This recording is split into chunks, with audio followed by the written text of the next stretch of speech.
Hey guys, welcome back to another game from the World Blitz Championship.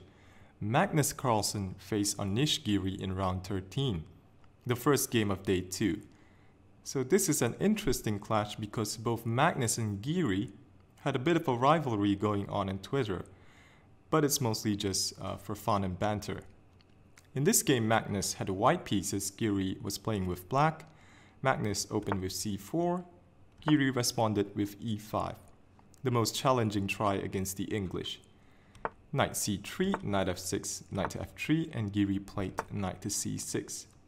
The English 4 knights variation. So here Carlsen played e4. The main move for black in this position is bishop to b4. But Giri played his bishop to c5. And this is quite a risky line. White has good results in general against this move.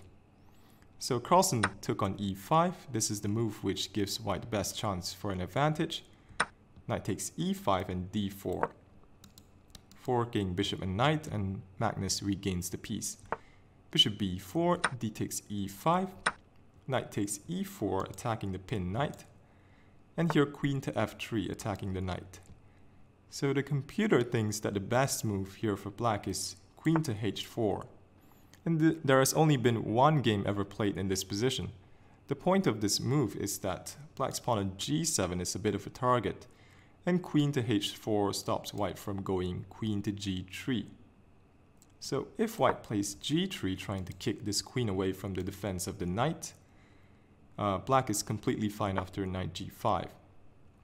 So attacking the queen, and if white takes, black simply captures on f3. So here if queen to e2, hoping for queen h6, where black's queen is very awkward defending this knight, white simply goes bishop to g2, stopping any ideas of black from going queen c6 and hitting this rook. And next move is going to be h4. So in this position, black's queen is just very awkwardly placed. And if he is not careful, it might even get trapped in some cases. So here, after the move queen to e2, so black is fine after queen to e4, hitting the queen and also the rook on h1. And this knight cannot take the queen because it's pinned to the king. So here, let's go back to the game. After queen to f3, Giri took on c3. And bishop back to e7.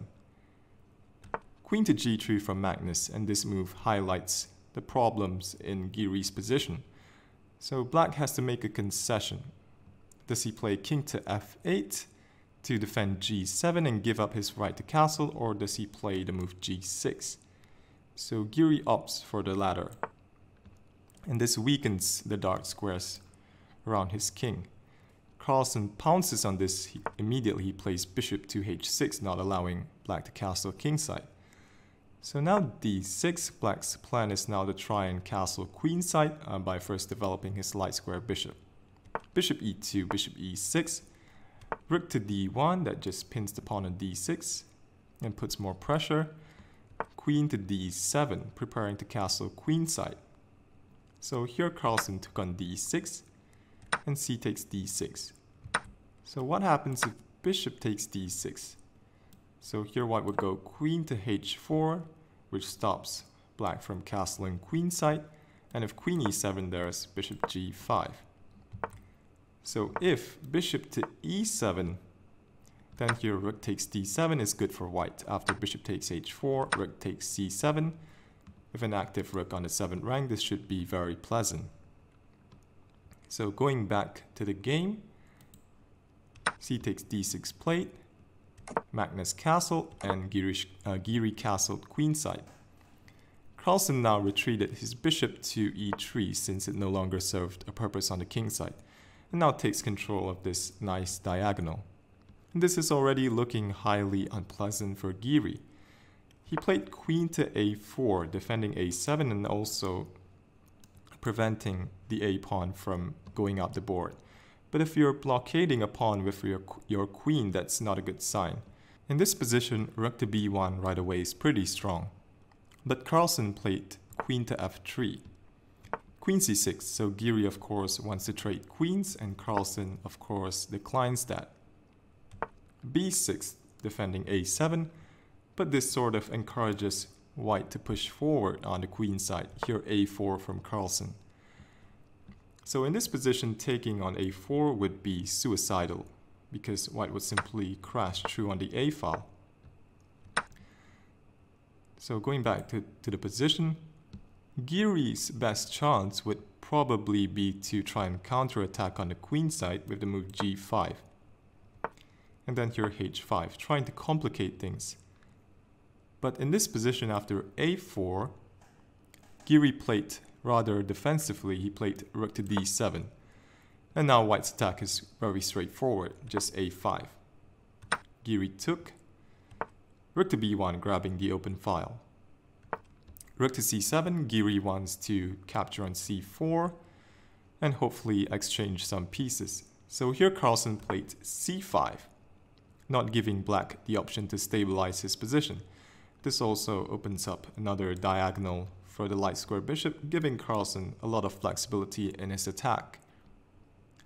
So here, if black decides to blockade with d5, then this loses after bishop b5. Queen to a8. White has many wins here, but let me just show you one possible line. Bishop a6, king d8, queen e5, hitting the rook. So the rook moves, and bishop f4. And black is completely paralyzed in this position. The rook cannot move.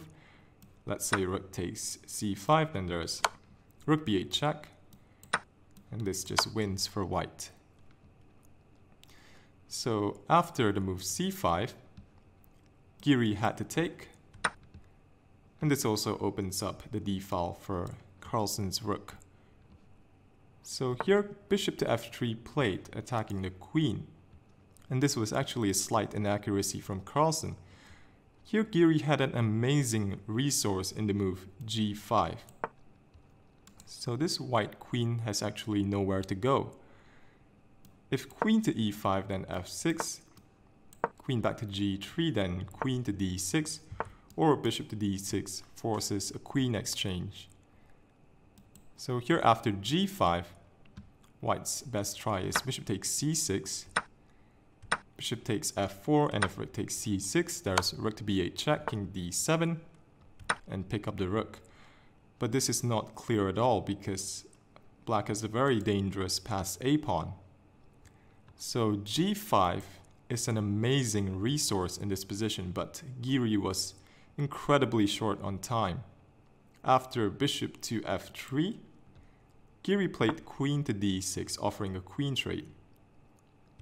But here Magnus played queen to e4, and things look incredibly dangerous looking down this diagonal. Giri could not keep up on the clock.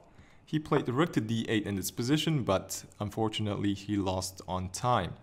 A possible continuation would be for Carlsen to play rook b8 check. So this cannot be taken because then queen a8 is mate. So king d7 force, but here queen a4 check, rook c6, and black falls apart very quickly. I'll just show you one possible line.